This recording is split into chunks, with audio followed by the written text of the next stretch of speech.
Welcome everybody. Welcome back to another episode of Got This in Black. It's the kid Chukwuemeka coming back to you again. Want to thank you for tuning in.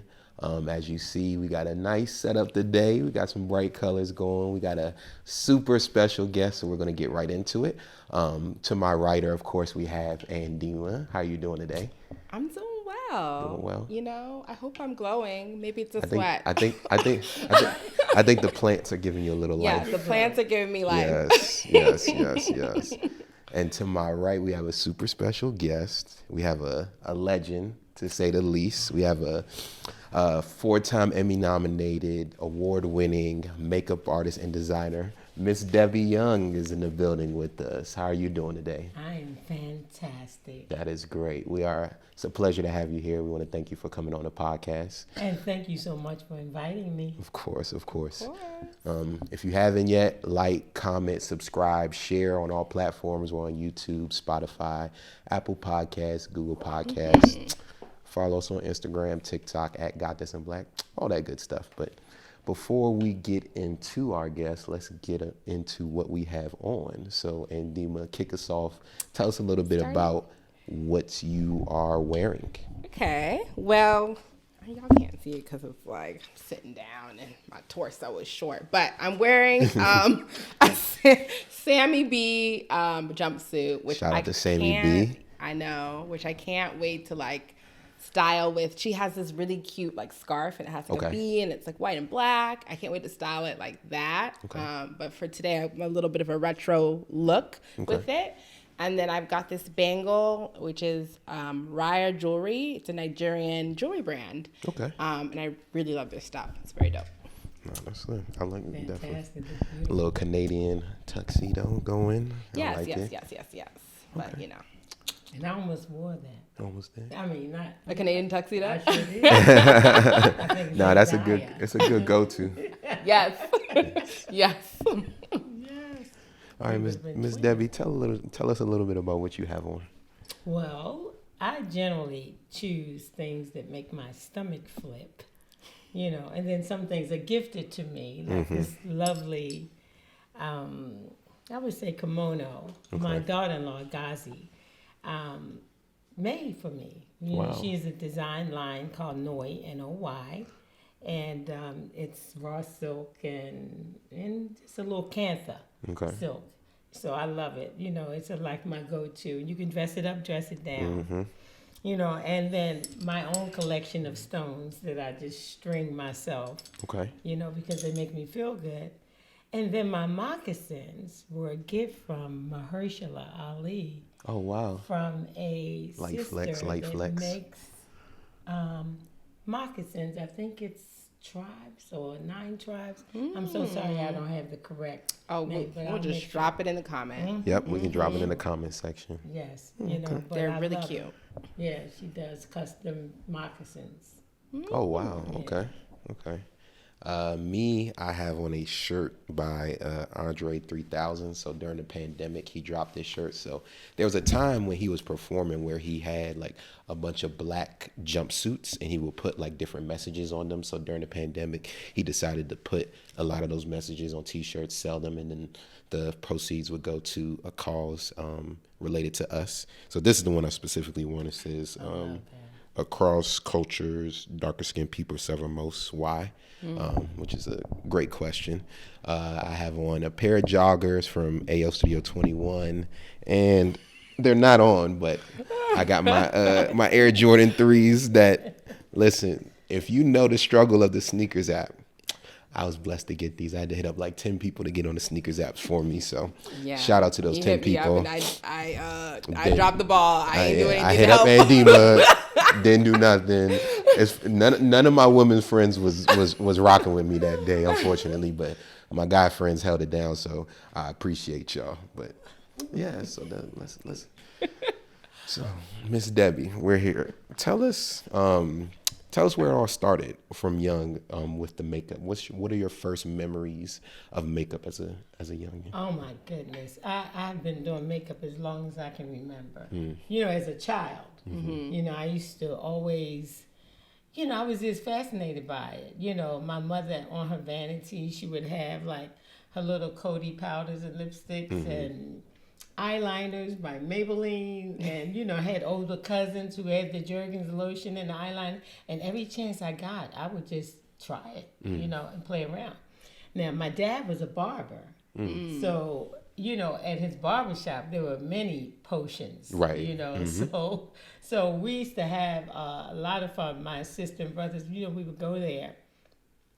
My mom worked in nursing, and she was sometimes working at the hospital on the weekends, and so my dad sometimes would have to babysit us. Okay. So I would go to the barbershop, and we just slather lotion good old and tonics and pumping up the chair, trying to sharpen the razors with the leather strap and all that, But anyway, I was always playing around with it, but it was just, I was just curious. I didn't think of it at that time as something that you can do later in life. It was just something that I liked. I did it. I played around with it. And I remember my father saying to me, I guess when I was about 8 or 9, he said, we were at home and there was a film going off on television. And he said, your name is going to be in credits just like that. Wow. And I was like, what are credits? I didn't even know what credits were. Wow. And then he explained to me, these are all the people who worked on the film to make this film, and that's their name and their job and all that. And it didn't stay with me, like as a child. Right. But I remembered much later, him saying that.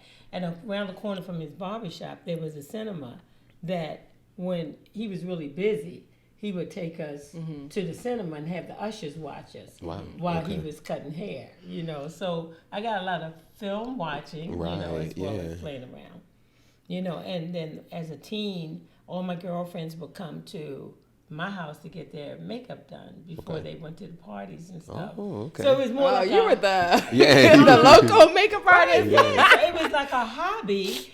And then I realized as it's this whole thing has evolved because it went from doing your friends and anybody who would let you do something to them, to the time when I was going and being asked to do it for women groups.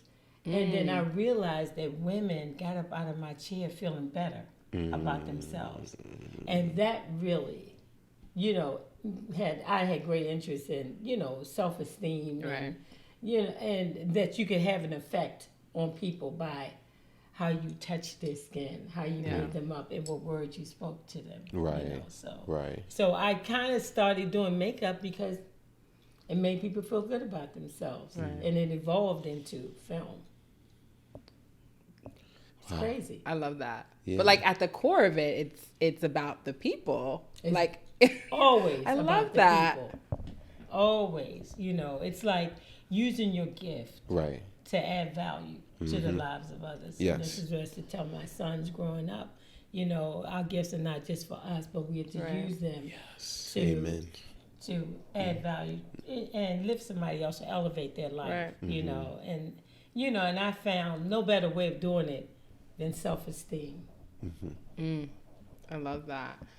So from the beginning, when you were playing with makeup when you were younger, to doing makeup for women groups, how did you then segue to where you are now, where you're doing makeup for major blockbuster films, which is still amazing. When I tell you, it is so amazing, the journey, because again, I didn't think about it. Like I said, my father said that, but I never thought about that, and so I was working. I loved makeup so much. I wanted to learn every aspect of it. So, I learned, of course, the beauty stuff, the skincare. I decided I was going to be an esthetician. I wanted to get the biggest license I could get. If I'm touching someone's skin, I want to make sure that I'm doing the proper things. Right. And it was like I was working at Saks Fifth Avenue, and one of my clients walked in, who was a reporter for a Washington newspaper. Okay. And she said, I am doing a television show, as a guest host. And she said, and the host will be away for a week. She said, can you do my makeup for the show? And she said, they won't pay you, but they'll give you a screen credit. Right. And I said, sure. And that's how I started television production. You know, so I did her makeup, and then when he came back, the host, he decided he wanted to keep me, but then he went on to do other things like commercials, industrials, and then he eventually introduced me to Tim and Daphne Reed, who was doing a show here. And you may not know them by name, but Daphne was Aunt Viv in Fresh Prince of Bel-Air. Right. I was like, I know. Yes, Daphne, I know Reed. Maxwell Reed, and Tim Reed, I was the like, I know Tim father, Reed. sister.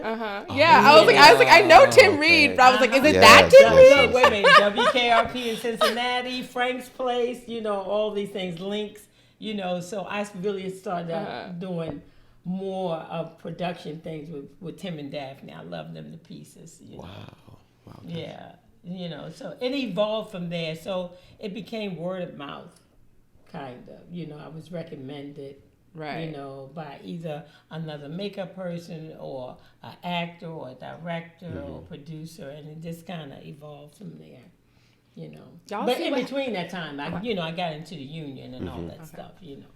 Y'all see what happens when you put people at the center of the work that you're doing? How about that? And it's like two things popped out. One is that you didn't let the fact that you didn't get paid keep you away, because some people are only money minded. That's and they right. lose out on the bigger opportunities. Two, I always hear how you do one thing is how you do everything. And because you took that one role so seriously and did it so well that the host decided to continue bring you back, and now the host is taking you place to place to place. So it's like, don't let money hang you up. And two, how you do one thing is how you do everything. So Absolutely. Yes. And that is one of my main messages with young artists today, because, you know, and I think in some ways social media has ruined, you know, people's perspectives sometimes. Right. Or I don't want to say ruined. Let's just say mix them up. tainted it a little bit. You Yes. know, because it's good in some manners, but it just depends.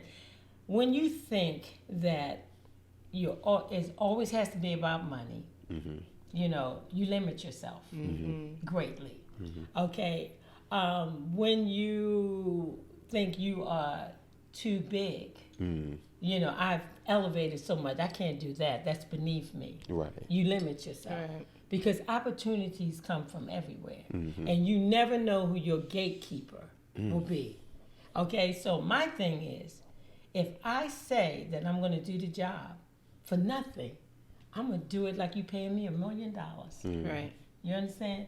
Because I've been given the opportunity. So that's what you do. You do the best job you can because you've been given the opportunity. And guess what? Every time you do a job, you're being interviewed for your next job, whether you know it or not. Yeah. You know?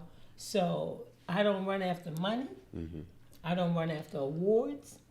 I don't run after any of that. I run after passion, excellence, lead with love and kindness. Gotcha. And that's what you do. And share everything.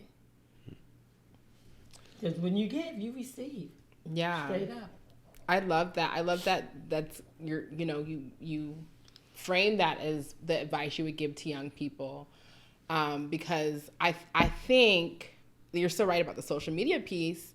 There's also this instant gratification aspect of it too. Yes. Like where it's like, oh, I can just do this one time, I'm gonna get a bunch of likes and comments, and it's like, no, like the consistency and like showing up the best that you can consistently. Right. That is really where the value lies. And I think that like in my generation, the younger generation is like, you know, we want things to happen like that. Very impatient. Microwave. Gen. I was just gonna say that. You know, recently I had, you know, and I'm on social media because of my daughter-in-law, because I never wanted to be on social media. And I had to do a summit in New York with makeup artists, artisans in the business, and Crystal Wright had sponsored it, you know, who did all these portfolio books and things like that for young artists in the business, how to market themselves. So Crystal convinced me to come to do the summit. And Ghazi said to me, you need to be on social media. And I said, I don't want to be on social media. They don't need to know everything I'm doing. And She said, no, you get ready to do a summit. and you cannot give everybody your personal phone number and email address. Yeah. She said, I'm sorry. So you're going to have to decide, Uh-huh. you know. So I decided, okay, well, I'll be on there if it's makeup and skincare, Right. film, television, inspiration, or, you know, occasional celebratory anniversary, birthdays, and Right. things like that. I said I can keep it. I just don't want people knowing, you know, I'm eating this and going this place and all. You know what I'm saying? You don't need to be a lifestyle influencer. You know, but it is, you know, I recently read a young makeup artist who I know. She had put a post up, and the post was so negative in that she was giving up. I've done this, I've done that. I've taken this class, I've taken that class. And I've called this one and they haven't called back, and I'm just gonna give up. I can't seem to make it in this, you know. And that really bothered me so much, you know. And I wrote her a note and I just said, it took me 20 years to start working in film and television. You know, from where I started out. Because I was like in my teens. Yeah. You know, where I started out. And I wasn't getting paid, you know, during that time. It does not happen overnight. It doesn't happen that quick. You know, you can't give up. Do it because you love it. Right. And because you want to help somebody. And then see what comes of it. You know? I said, but don't give up. Don't compare yourself. There is no competition on the spiritual plane. What is divinely yours is yours, and what's divinely mine is mine. So when someone says to me, she took my job, and I say, no, she did not. Because if it was your job, you would have it. It was meant for her. It's how people view things, how they stack themselves up against somebody. Don't run your own race. That's what I say. Run your own race. Don't compare yourself. Just do the best you can and just follow your passion. You know, it's just that with competition, sometimes people think, I'm not enough. I'm not enough. And to me, that depresses a lot of young people. We are more than enough because we were born with everything we need to make it. You just got to dig deep. Right. And work hard. Right. You know. That kind of makes me think about, we had a conversation, was it last season? Oh my God, I'm getting my seasons mixed up. It was last season, yes. We had two stylists on the podcast. Oh yeah, last season. And they're both stylists from the DMV area. And we were just, you know, talking about like, you know, what is it like styling in this area? Like, what's the fashion scene like in this area? And they mentioned that they felt like there was a lot of gatekeeping. And so my question is kind of like, so as you're advising young people, like, what do you tell them about the gatekeeping that I'm sure exists in your industry as well? And like how they can either overcome or endure or just kind of, you know, succeed? See, I'm just going to be quite honest with you. I move in a spiritual flow. Okay? So God is my gatekeeper. Amen. You understand? Amen to that. Okay, so I don't get into I don't try to know somebody. I'm not trying to get with somebody. I'm just like, and I have this little prayer that I pray all the time. I say, God, give me what you want me to have, and show me what you want me to do with it. Yeah, that's my daily. And I don't, you know, and I'm just saying, you have to take your ego out of it. You have to understand that people are trying to block you, can't block you if it's something God wants you to have. Yeah. You understand? So I don't think of them as gatekeepers. When I speak of a gatekeeper, I'm saying don't have your nose so far up in the air that little PA that's standing over there bringing you a cup of coffee, that he can't be your gatekeeper because he will be, you know, because he may be a future director, producer, actor. I've had PAs who've gone on to produce and call me and tell me, I remember when I was a production assistant and you were so kind to me and I just knew that I wanted you on my first big project. You understand? So I treat the executive producer the same way that I treat the PA. Yeah. Period. In corporate America, the janitor, the mailroom clerk, the same way as the CEO. You don't, people have these hierarchies and this class thing. Yep. I don't even subscribe to that. I lead with love, and I see everybody. I love that. See, that's y'all's message about gatekeeping, okay? What's yours is yours. What's yours is yours. Right. It's just as and simple the people as that. who block you are really blocking themselves. Yeah. So what you do, you make sure that you don't gatekeep. Yes. Right. You make sure that you give, you share, you mentor, you do all the things because it's not yours to keep. Yeah. That's the way I see it. Yeah. And it has served me well because I have never been selfish. I've never been greedy. I've had people tell me when they work with me, I've never worked with anybody like you before. Do you know, like when you're doing the makeup, that people will turn their back so you can't see what they're doing? I don't, you know what I'm saying? Block the view so that you cannot see what you're using. I don't understand that foolishness. I don't. You know, I just want everybody to succeed. I want everybody to win.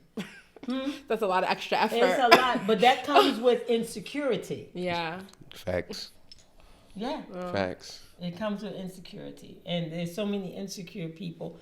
I had a makeup artist who I just loved her so much. And she, one of the ones that kind of helped me start out in the industry, that kind of took me under her wing.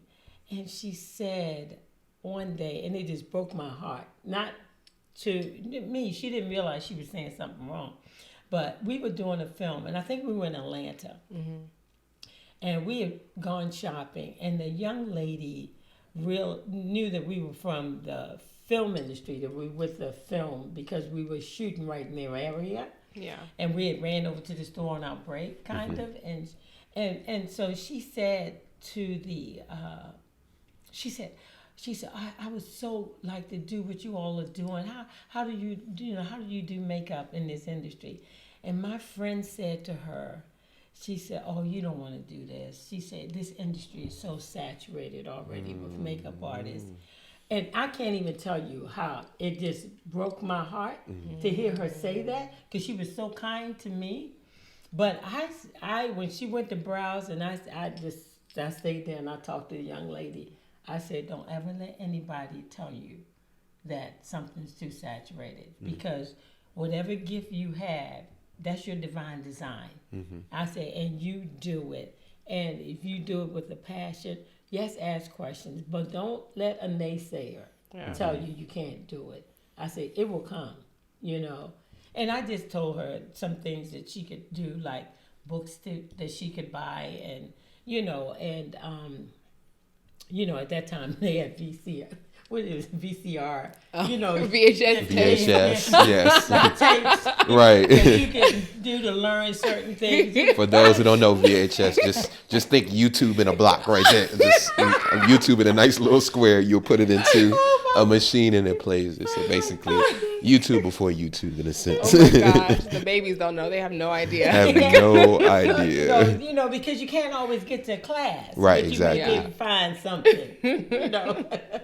That's like he said, like YouTube in a box. Basically. Cassette, a giant cassette. A giant cassette. That's hilarious. No, but it's just like, you know, it's per people's, the way they see things. And I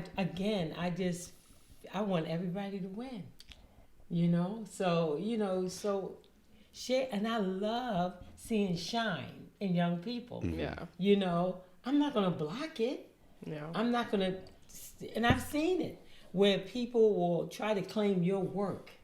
You're working under a department head, and it's your work, and the director would give the department head a compliment, and they would say thank you as if they've done it. Wow. It's crazy. you know.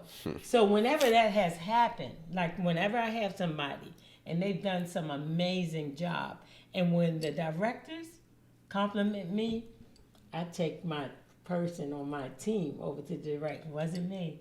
She's the one that did the work. You know, I want to see them shine.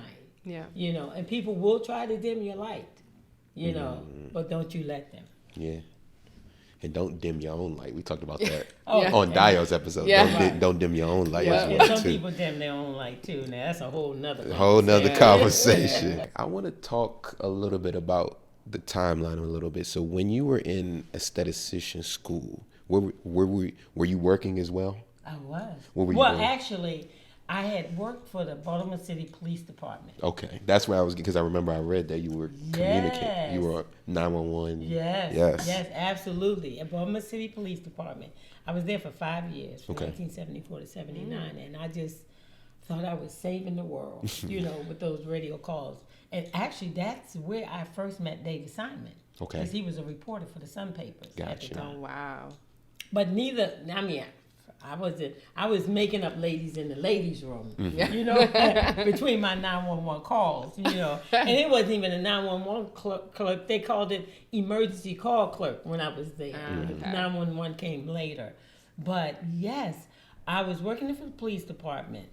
And then when I got to the place where I said, this is enough, you know, it's so much. There's just so much that happens in 8 hours. People don't even understand. And in Baltimore, Baltimore. in the 70s. Yes. In the 70s. Oh my God. Yeah. I couldn't imagine. And I mean, I would have calls where a child had run away from home, and when my husband, I said, let's go look for him. You know what?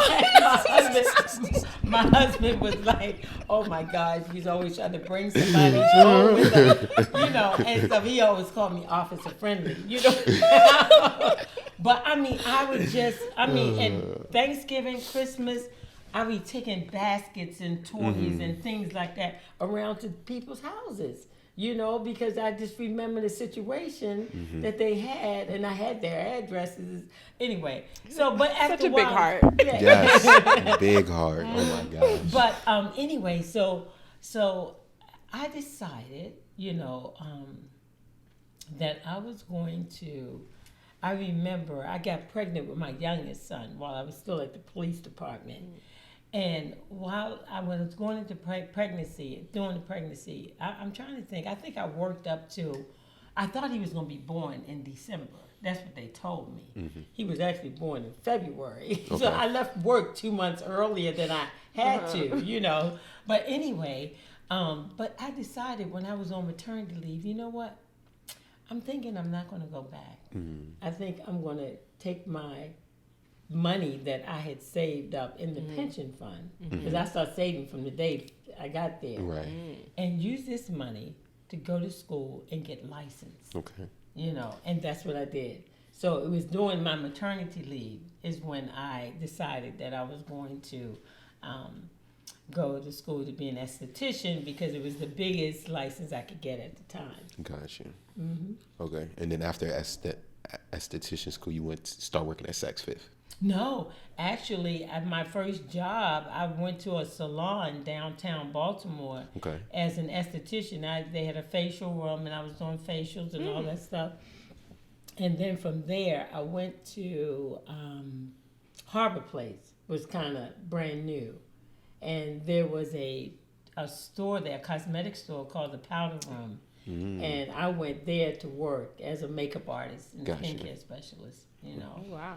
And then and then again, I started, you know, I had worked in this. It was a cosmetic boutique. It was so cute. And honestly, some of the women that I work with, they are still my friends today. You know, it was a special, you know, a special place to be. But I went from there, and I wanted to learn all aspects. So I knew from that store how to buy, you know, wholesale, where to go. You know, I just wanted to learn every aspect of the cosmetic industry. Gotcha. I wanted to know how to you know, makeup people, general public, behind the counter, how to go freelance for a company and to have them send you places. All those things I did during that time. And, you know, so everything was a little step. Yeah. You know, to something else. It's like you know all could like know all sides of the industry, like literally. Exactly. You know, how do you, what is the department store? How do you keep inventory? Right. You know, I wanted to know everything because during that time also, I started a skincare line for my clients, skincare and makeup line. So I was going around doing, I guess you would say like demonstrations. Okay. You know, make people up, and then they would buy what you know. So I did that for a while. So, and then, so Mary Kay before Mary, was that before Mary? Because that sounds like Mary Kay to it was me. kind of like Mary Okay. Kay, but Mary Kay was around though. Oh, Mary I Kay think was at around. that I was like, time. I feel like Mary Kay's been Forever. Right.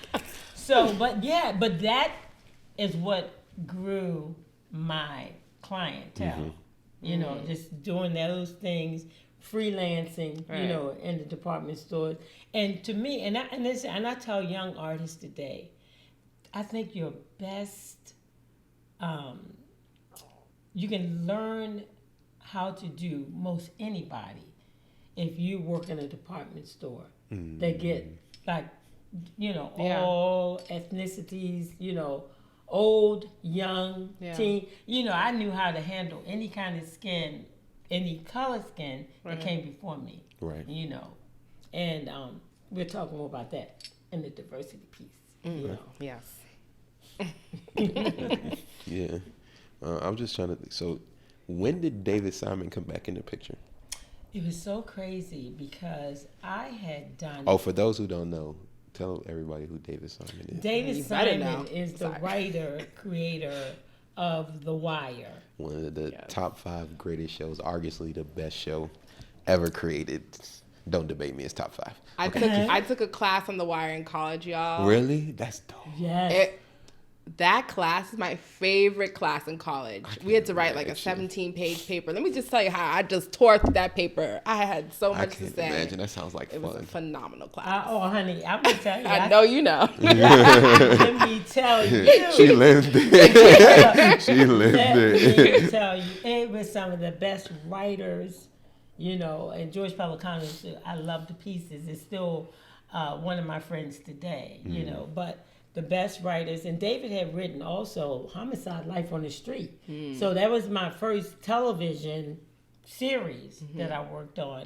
But the first film I worked on was Robert Townsend's Meteor Man. Meteor You Man, know, yes. that was my first One film. of the OG black superhero films. Oh my yes. goodness, I loved it. And actually, Ruth Carter, who just won the Oscar, Yes, yes, was yes. the costume designer. Ruth wow. Carter. Woo! She came to speak at Bowie State because I graduated from Bowie State and I went back to see her.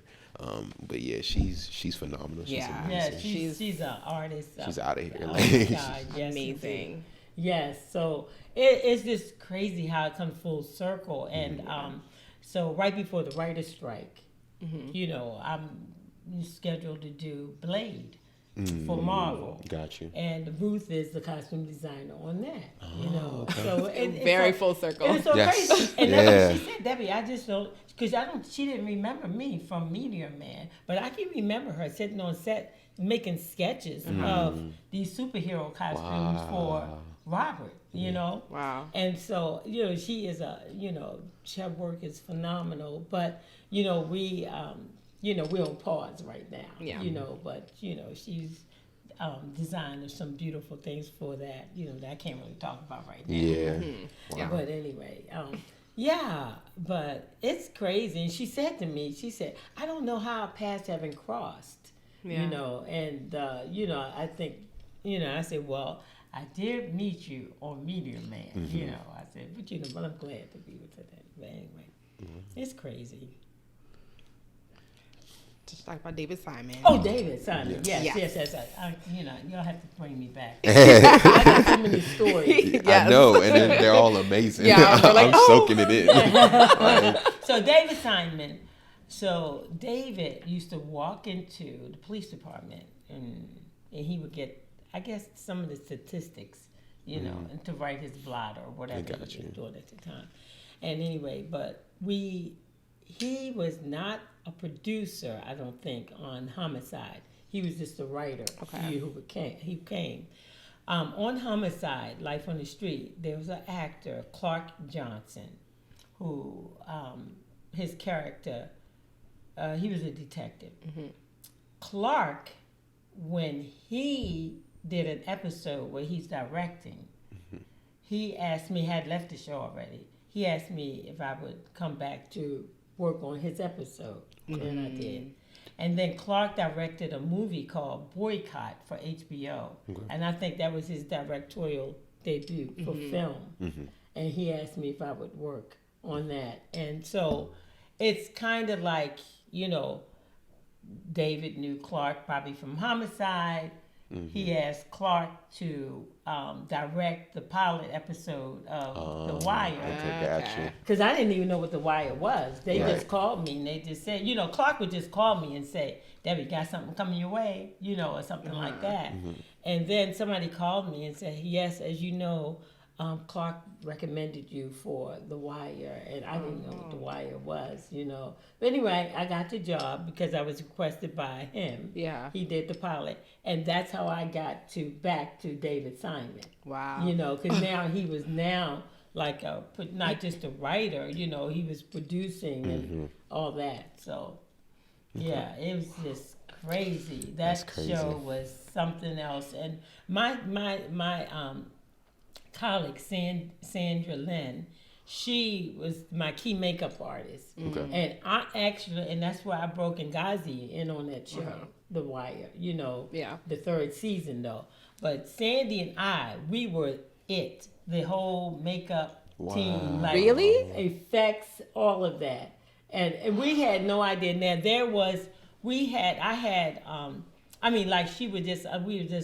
we had a medical examiner on the show, consultant. Yeah, I think I read or listened or heard this. Yes. Anyway, so Sandy had found this pathology book because we knew we had to do this thing right because David Simon had seen these crime scenes. And Burns was a homicide detective, you know, so we were like, oh my God, we got to make sure our stuff is right. Right. And so, but I could not look at that book because it was real people. And I have it to this day, you know, that I can't just thumb through this because it was so many ways people had died. So I decided to ask the medical examiner to describe to me how would this person look if he was found dead floating in the harbor and he had been there for a month and that month is February. How would he look? And, you know, and he would name, you know, he would just say, well, he would look like this, and you know, like David Simon, the rights, they wrote so detailed, like there was piculation. So I have to find what is piculation. You know what I'm saying? So you know, then I got to go into this pathology book and read how the blood pools and all this kind of stuff. And yeah, it's crazy. So we just wanted to make sure when they put the camera on our dead person, they look like they're supposed to look. So Sandy, brains, noodles, mashed bananas, whatever we could find from catering and craft services, we pulled it together. Wow. And there was just one time, I just remember Ernest Dickerson was directing, and we would have a meeting like before the episode, and Ernest asked, he said, Debbie, you know, he used to be Spike Lee's DP. Okay. You know, so, yeah. So Ernest said, Debbie, he said, so this episode, we're going to, you know, somebody's going to get beat to death. He said, but they're going to be beaten so badly, we can't use a stunt man. So I'm going to need you to see if you can have a puppet made, you know. He said, we'll start out with the actor and then stunts and then go to the puppet, like when the real beatdown comes, you know. Wow. So I said, okay. So actor, I contacted Matthew Mungo, who was a effects artist, great effects artist. And I just asked him, I said, I need you to make this puppet. And I want his mouth to be contorted this way, you know, like I drew him a little diagram of how I want it. And I said, I just want to see agony on his face. So I would send then the actor to Matthew, and Matthew would do a whole head cast of the actor. Oh, wow. And everything every pore, every skin tag, mole, whatever he had, it would come back that way. And they would punch the hair in piece by piece, frame by frame. Wow. Let me tell you, when that big wooden crate arrived with that puppet from here up, and they have a puppeteer, he would then send a puppeteer to move it so he could jerk his head this way, that way, whatever. When I opened up that wooden crate and David Simons was standing there, I have never seen him smile so big. It was so scary because he was the exact replica of the actor. Yeah. That's crazy. Yeah, so we didn't do that kind of thing, but wounds, blood, burns, whatever, we did. Morgue, autopsies, we did it all. It was fun. It sounds fun. You learned on the job. Yeah. Sometimes we couldn't pull ourselves away from it. What you think? A little bit more blood? That's awesome. But authenticity is the thing for us, though. Right. Yeah. Yeah, I just needed it to be authentic. Yeah. And even just the everyday folk looking authentic. Yeah. I read something you had mentioned about Mare of Easttown. And the goal to make, that as authentic as possible. But what I read that was interesting was that you were talking about like the different eras of makeup and how like you took the time, I mean, obviously this is your craft, so obviously you're doing this, but like to research what the makeup looked like in the 20s versus the 30s, but recognizing that people are individuals and they're not just going to just wear 20s makeup in the 20s and 30s in the 30s. It's like you might like something from the 20s. It's going to carry through. Yeah, it's going to carry through. And Chuck and I were talking about just like style and the fact that like, style nowadays, it feels like it's dictated by like just trends. Trend. And we're like, how much of what people put on their bodies is their own personal style versus like what style has been dictated to them. Right. And I thought, so immediately when I read that, I was like, oh, like there's a thread here. There's something here. And so I want to hear from you as a stylish person who you said, I need to see it and it speaks to me. Is style personal or is it something that's defined by the culture around you? Well, I don't follow trends per se. I just kind of follow what I like. Because I feel like you stay true to yourself. And when I think about these things, like when I'm breaking down a script, I love period pieces. I love doing the research and all that. But what I don't like is cookie cutter. Period. And that's why I say, I'll tell my team, hey, I do not want every woman on this show with a red lip and a 1930s brow. Because in real life, everybody don't wear makeup. Yeah. Right? Everybody don't shape their brows. So I might have them, like every, 5 people, don't put anything on them. Just let them be that way. Right. I say, now look at the costume and see if it fits with what they're, doing. Because, you have the makeup aspect, the hair aspect, and costume. You're taking all of it in consideration. But when there are women, let's just say in the 1930s, and maybe somebody in their 20s, their age is in the 20s, you might see somebody maybe in their 40s or mid-30s who's still wearing a skinny brow from the roaring 20s. Yeah. Because that's what they looked good in. That was their thing. Yeah. And so I just wanted people to think beyond just the period. Just know that, people still wearing a mullet. Because that's what they think that they look good in. Yeah. So throwing 1 or 2 or 3 or 4 of those in there, to me, makes it looks more authentic. Yeah. Because everybody is not, unless I'm doing something very stylized. Yeah. Chorus girls or something, or something like that. But, but if you're doing general population, I want to see the classes. Yeah. You know, and I want to see personal taste thrown in with the classes. Yeah. Because everybody has a personal taste, I think. Yeah. Yeah. Maybe that's the distinction, the taste part. Like it's like I'm more taste than trend. Yeah. Yes, Yeah. Yeah, that's how I describe myself. Gotcha. I would say that I'm more. Yeah.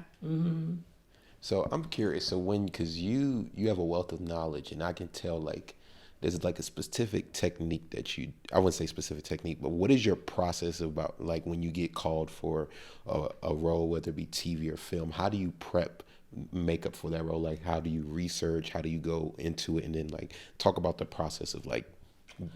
Wow, it's something. It depends on what I'm doing, but if it's something historical, I can find, you know, like books, images. Like I prefer books because than Googling sometimes, because somebody can throw an image up and say it's this and it's That's not. true. Yeah. You know, so if I can find books, I have old books. Like I was prepping, like, you know, for film, and I like old books, old images, if I can find them.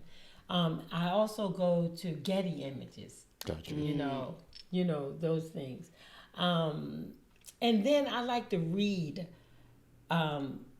what was used during that time to get this. So if I'm doing something in the 1800s, so let's just say this, 1800s. And it's in England, and you know, and it's a white female, so they would sometimes use cranberries to, you know, for lip color, and put it on their cheeks or pinch their cheeks.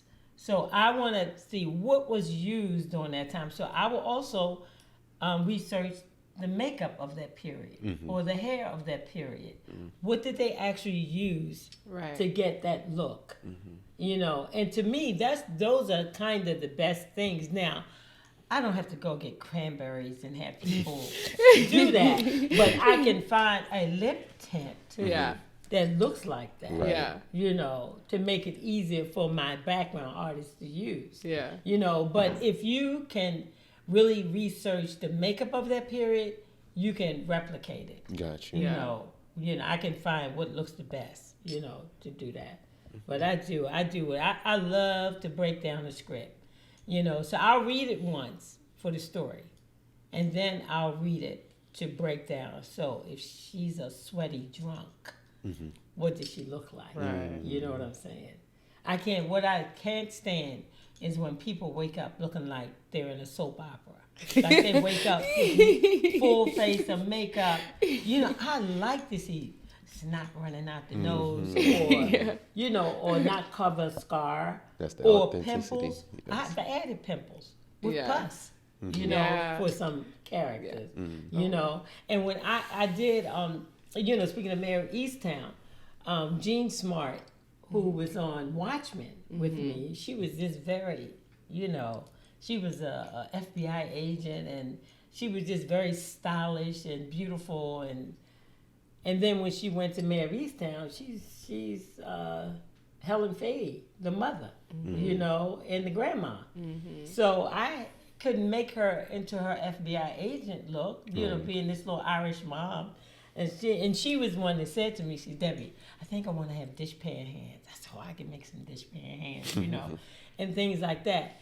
I had to take down her beauty to make her look like this, you know, worn Irish, you know, mom, grandma. Right. You know, so, you know, added little capillaries to give her rosacea, you know, and things like that. You know, that's, to me, is character building, you know. So it's not real artwork. Yeah. It's real artwork. Yeah. Yeah, you know, it's just, you know, it's just in the tiniest details. Like you're really crafting these looks. Is Can I say one thing that bothers me on shows and stuff? Child, when they have the black woman and she doesn't cover her hair when she goes to bed, I said, what? What? That's my biggest pet. I said, she really not gonna put a scarf on? Right. And of course, I'm sure there are women out there who don't. Yeah. But Majority. We know that, you know, they were twisted or rolling. Something Right. happened. I mean, I feel like that's a good segue into like the diversity conversation. Like, I feel like you've been in the industry for a long time, so I'm sure you've seen how diversity how it's become more diverse, how makeup that's provided to you changes and things of that nature. And I'm just like, I want to hear from you, you know, have we made progress? And where is the work we need to do? Well, I think, yes, in some ways. Okay. We have, you know, because believe me, when I started out here in Baltimore, I was the only black makeup artist, you know, in the union. Wow. You know, I'm talking about here.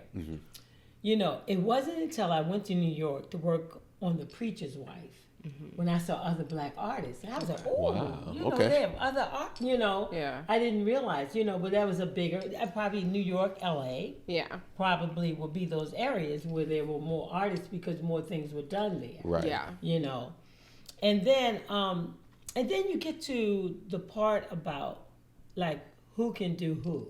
You know, Yeah. because I found, and I'm just saying, even like way back when then, I remember there was a Hollywood Reporter article, and at that time, they said in this article that it would be easier for a black makeup artist to become like a neurosurgeon or brain surgeon than to get into the union.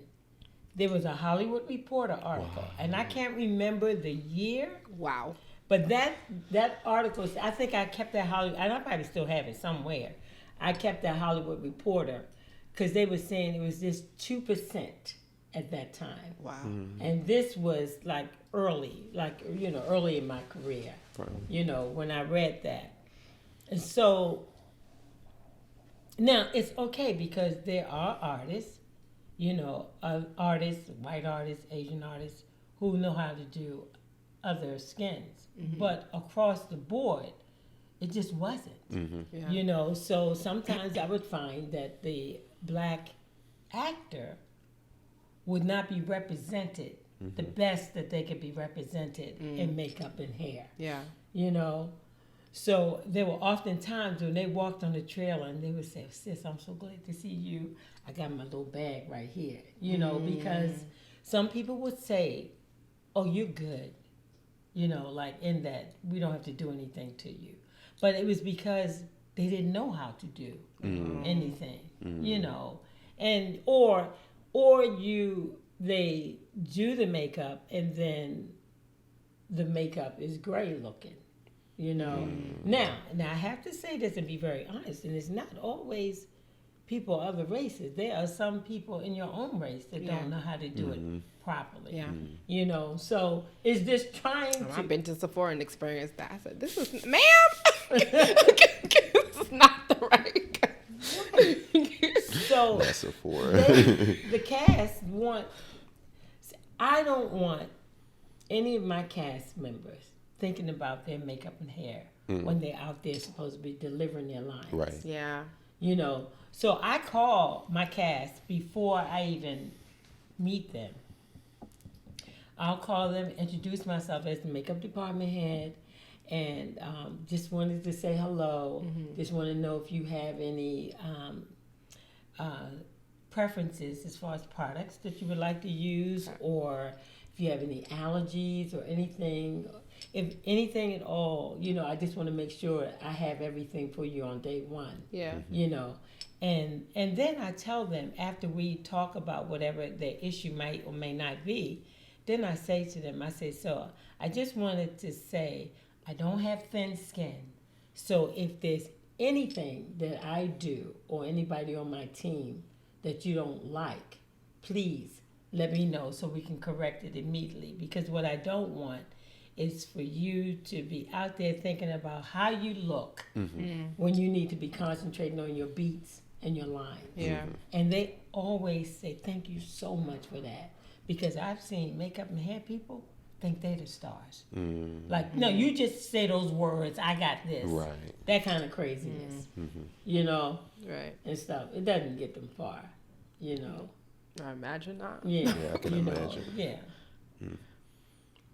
Okay, so progress has been made. Yeah, it's being made. Yeah, I think being made. more producers now are, you know, like trying to provide for their artists of color, you know, what they need, make them Yeah. hair, and more actors and actresses are speaking up, Right. That's right. good. Right. Yeah. you know, to ask Yeah. for that, and, you know, and it's not always makeup. A lot of times it's energy. You know, I just know I work with Mahershala a lot. Mahershala just wants the right energy around him, Yeah. you know, all the time, so that they can Yeah. concentrate on what they're doing. You can't have a group of people in a trailer that don't get along and it's fighting. Yeah. and- It's draining. You can't get into your zone and Exactly. deliver if Yeah. it's so much chaos going on. And I can't. And I pick a team because of energy. Yeah. You know, your skills, yes. You know, but attitude and personality mean a lot to me. Yeah. And I can hire somebody with less skills, but I can't teach attitude and personality. Yeah. You Yeah. know? So you can teach somebody a skill. right. You can't teach that Nope. other thing. Not You at know, all. If you so, got it, you know. you got it. You don't, you don't. So. Right. And you know, and I believe in leading with love, you know, and kindness and wanting everybody to be in an environment where they can produce their best work. Yeah. And that means the cast is sitting in my chair and my colleagues who working alongside of me. You know, I just want them to be in a space where they can really create and not feel like they're walking around on pins and needles all day. And it's, unfortunately, it's less of what I do and more of the other stuff, you know, which is kind of sad. But I'm just trying to change it one person at a time. Gotcha. That's all you can do. Love that. I would love to know if you have like a favorite, like you've done TV and film, so maybe like a favorite film and a favorite TV show that you've worked on. Oh my goodness. So there's a lot of them. The Wire, yes. You know, and that's for more reasons than just that just became a whole family. Yeah. You know, so the Wire, you know, we still a family, Yeah. you know, which I love, you know, we used to play softball and we used to do all kinds of stuff, you know. But to this day, you know, I mean, like I saw Wendell Pierce at Oh, the yes. Image Awards, I think, you know. He's such a good actor. Oh He my is gosh, such he played that role, and he plays Yeah. he's just, I'm not gonna get to it, he's but he's an a excellent great actor. actor. And it's just like, you know, and it's like you pick up where you leave off. Yeah. You know, it's like, you know, I always seem to run into him at the award Yeah. shows and stuff. So it's just nice, or to see him or see any of them at an event where we are supporting another Yeah. cast member or crew member. You know, it's just lovely. It has just, it's a family. It's just a family. Now, as far as work, I really enjoyed the work on that because it was very challenging and all that. I enjoyed doing Underground for Sony, and that was just probably the hardest show that I ever did, you know, because of the content. Yeah. Shooting it in Louisiana in the middle of the summer, you know, Ooh. the buzz, the Yeah, it a lot was, going on. It was so much going on. And then what was going on in the world? Because I remember during that time, I think Trayvon Martin was killed. And I just remember having to keep my cast together because they came and sat in my chair and said, Miss Debi, I don't feel like being a slave today. You know what I mean? Yeah. So it's not just the makeup. Yeah. It's just trying to keep the spirit Right. in the right place so they can do what Yeah. they need to Right. do. You have to consider all these things, Yeah. you know, so it's crazy. Now for fashion, I love doing the Wiz Live. for Ooh, NBC. Those outfits, those costumes Yes. are off Amazing. the chain. Yeah. Yeah. You know, it was this. I remember walking into that sound stage and seeing the color, the hats, Yes. it was like, I was like, oh my God, Gaga Google, you know. I wanted everybody that I knew to be on the Wiz Live for NBC so that they could, it was just so invigorating, you know, to see that. And then you could just go wherever you wanted to go with the makeup and stuff, you know. Yeah. And, you know, and I did Mary. So it was just, you know, it was just, I just remember her sitting in my chair and she said, you can do whatever you want to do. She said, but I don't want to look like that. You know, so it had been like a sketch because Eveline was such a, you know, not so attractive character. Yeah. And the previous ones. And I said to her, I said, well, I don't think you have to be ugly to be evil. Because I know some really cute evil people. Exactly. Exactly. I said, so let's just go there. And we did it, and they loved it. Okay. You know, I said, you can get out that act evil, you know. That's hilarious. Yeah. So. One of our previous guests, we asked her what her favorite Black fashion moment was, and she said the Wiz when they're I don't want to look mean in green. What's the? I think it was the Emerald City. Yeah, Emerald City. Yes. Yes. She said that's my favorite Black fashion moment. I said yes. Oh my God! It was unbelievable. I mean, you could tell when you were in Emerald City. You could tell, you know, when you were out in the field. You know what I'm saying? It was beautiful. It was absolutely beautiful. You know, so I love that.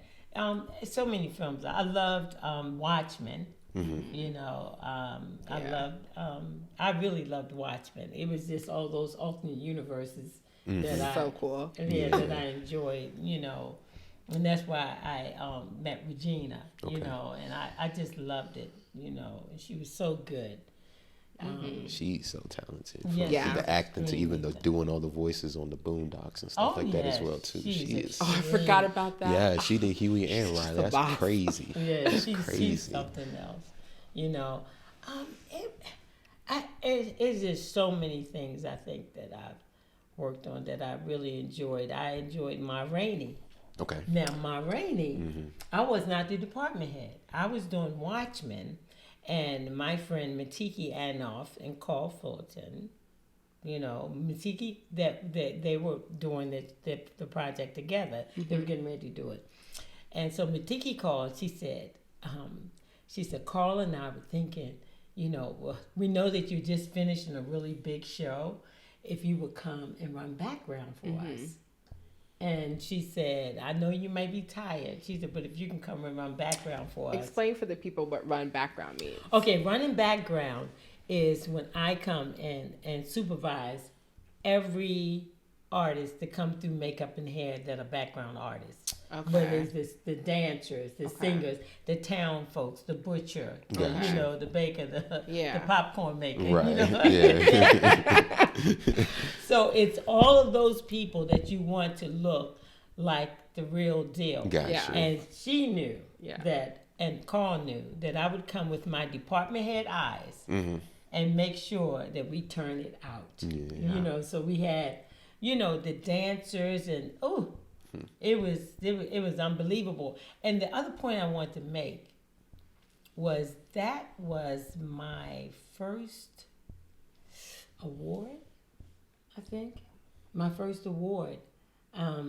Because I wasn't the department head. You know, I wasn't the second or third. I was the background supervisor, or what they call the crowd supervisor. And I went there merely to help my friends, not to be the boss. Right. Yeah. Whatever their idea was, I was going to make sure those words and their idea got from the script and their notes to the screen. Right. And they don't have to worry about it because they know my eyes are on it. Yeah. And I ended up being nominated. It was crazy. So Amazing. some people feel like that they need to be the boss. I Right. don't have to be the boss. Right. I can be number 12. The money is green. I'll say that again. You hear me? You don't have to be the boss. Right. You know, and some people don't even know how to be the boss. That's true. Yeah. That part. Understandable. You know, they get in a position they think they're supposed to boss people around. That's not what you do. You know, again, I lead with love. And, you know, and I generally can teach people how to subscribe to my kind of love. Right. Yeah. You know, because I want the best for everybody and the best outcome for the project. Right.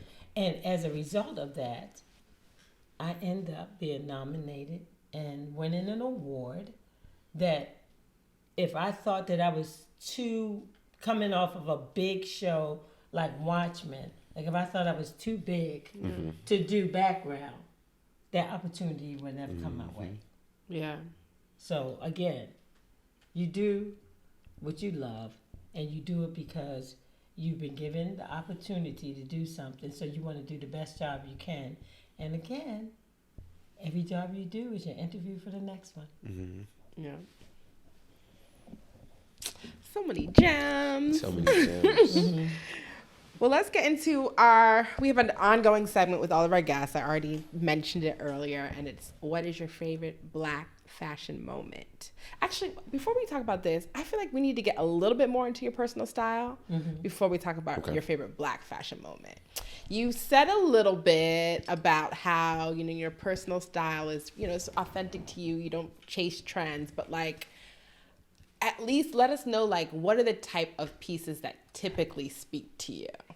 I'm gonna tell you, I can go from like a sleek black, you know, to, but I feel like my taste is more bohemian. Okay. You know, that's, you know, I like, you know, like different cultures, you know, pieces. I don't know why. It just feels like it's so, like it belongs with me. Yeah. You know, so I would just say my taste is more bohemian. Okay. You know, but I could do a slick black cat suit or some straight feather pants or, you know what I'm saying? Right. Yeah. I can do, I mean, but it's just that whatever it makes me feel like, you know, but I think I would say more, I like stones and, you know, and I don't know. I just like a lot of stuff from different cultures. Gotcha.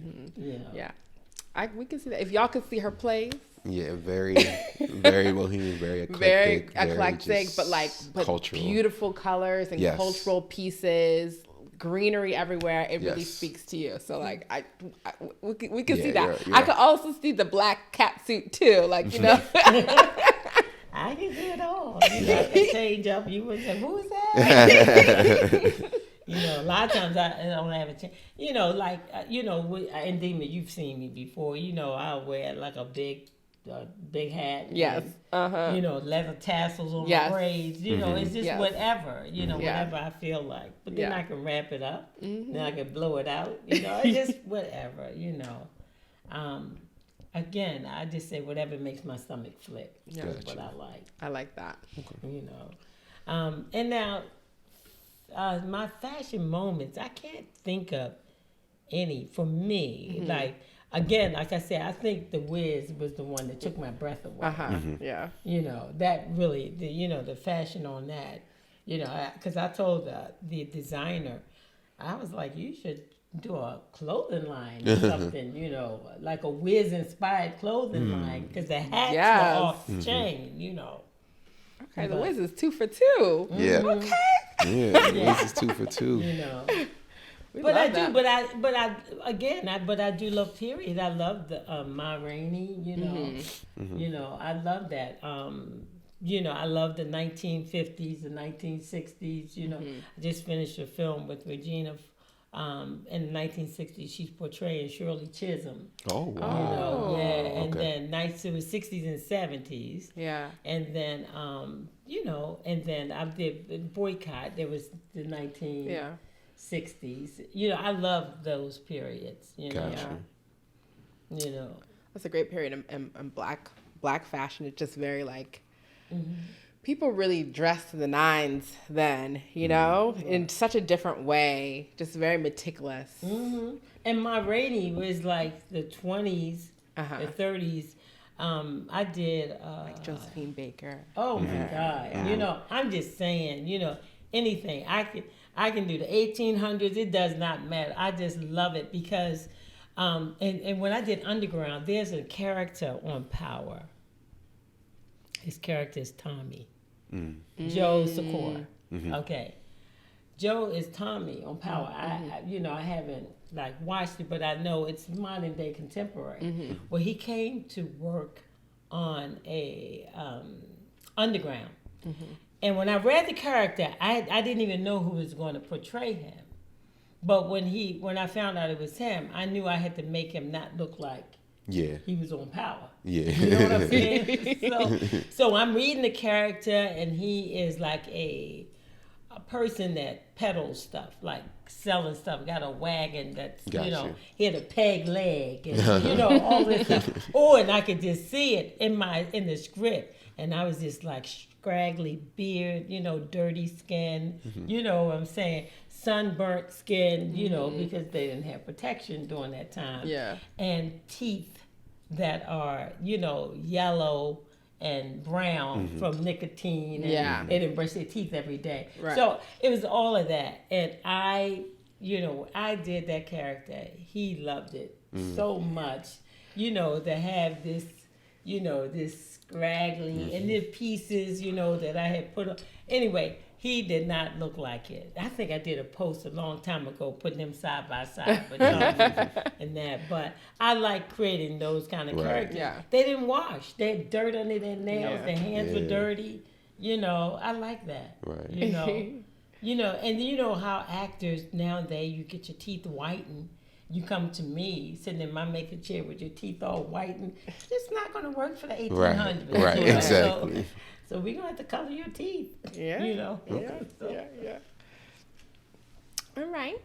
What about your favorite Black makeup moment? And it doesn't have to be just film. It could be like a model or anything. Oof. I love the 70s and the 60s. Okay. I'm telling you now. Those women, I'm talking the lashes. You think of Diana Ross in the 60s and the 70s. Yeah. Twiggy, she wasn't Black, but it was a trend in the UK. And I'm just saying, it's just so much to me, everything kind of just spilled together. I love the 70s makeup and the 60s makeup. Okay.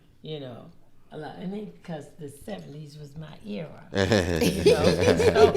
You was out on that town, huh? Right. So anyway, I just recently, I think I was telling somebody, I think because the 1970s portion of maybe Shirley, I was saying something to my team. And I was like, I know, because I lived it, So, I said, I want that, when they would do the liner here, and then another one there with a little white in between. Yeah. I said, I know what I'm talking about. And how you would paint your lower lashes on your skin. Yes. Yeah. So. Look at me learning. I don't know none of Chuck's them. like, what's that? But I feel like there's some photos with Twiggy with that. Like, look often. And there were some really fabulous Black models, during that time. That it was just off the chain. But I really liked it, the 70s a lot. Behind that. All right, Chuck, you got a hot or not, or a current trend that you would like the group to discuss? So I did want to talk about, because it's kind of like everybody kept talking about these dresses by Laquan Smith. He styled a dress for Tiana Taylor and Lori Harvey, and it just made everybody want to go into the gym and do Pilates. It's lovely. It is. Honey, and if it's going to get you in the gym and keep you in there, good, you go ahead and do it. I think it's past time for me, though. It's past time. I mean, I'll go to the gym. I don't know if I would let look, I showed my midriff in the 70s. I can't do it. And I was like, I don't know. I would need to do a lot of gym for that. Right. That's fabulous. That dress, I will say, though, that Laquan Smith can pretty much do no wrong in my eyes. The only thing, my only bone to pick with him is that he definitely makes his clothes for a certain body type. Well, that I don't like, because it's just everybody wants it. And they can buy it too if they want to. It's not going to sometimes look the same. I just crazy. I just think just try to do something a little flattering for, all body types. Yeah. So that's my only bone to pick with Laquan. It's like, yes, I love what you do. I just don't know how it would look on me. Right. Because I am short and petite. It's not going to work. And I don't have abs like that. Gotcha. No, that's it. I think that's all I wanted to cover on that one. All right. Well, got this in black. Miss Debi, Debi, thank you. This was a phenomenal episode. Yes. Oh, I'm so glad. Oh man, like you've dropped so many gems. You worked on so much, and it's just your career is just like, wow. It's very, very powerful, very inspiring. We just want to thank you for gracing the platform, giving your information, and we really appreciate this moment. So thank you. Thank you so much for having me, both of you. Of course. And I give all glory to God. Amen. Because He is truly, guided my path. Yes. It's just, I'm just so grateful. I get so, I can't even believe it sometimes, the things that happen, But again, it's just, I think if just everyone just tried to do right by everyone, just do the right thing. Yeah. Work hard, give it your best, and treat people the way you want to be treated, and that's the way and I'm going to tell you one more thing that I think that people would really think about that if everyone remembered their first day. If you remember your first day. Yes, lost. Right. And if you can give grace Right. Yeah. to someone because it's their first day. Yeah. Just thinking about yourself, how much you didn't know, how much, lost. Yeah, lost, nervous. And there's some people who would just take advantage and yell and scream at people, and I pull them aside. Remember your first day. You don't have to do that. So that's the thing. I think being kind and treating people with grace and respect is the most important thing, has been in my career. Okay, that's great. Yeah. On that word. Yes. A word. A word. A word. You can find Miss Debi on social media. She's on Instagram, Debi Makeup, DEBI Makeup. So follow her. Thank you again for everything. Yes, thank follow you so us much. at Got This in Black on Instagram, TikTok, Twitter. Like I said, YouTube. comment, subscribe. We're on YouTube, Yeah. Apple Podcasts, Google Podcasts, Spotify. Yeah. So, Yeah. thank you again, once again, and we're out. I'm so excited.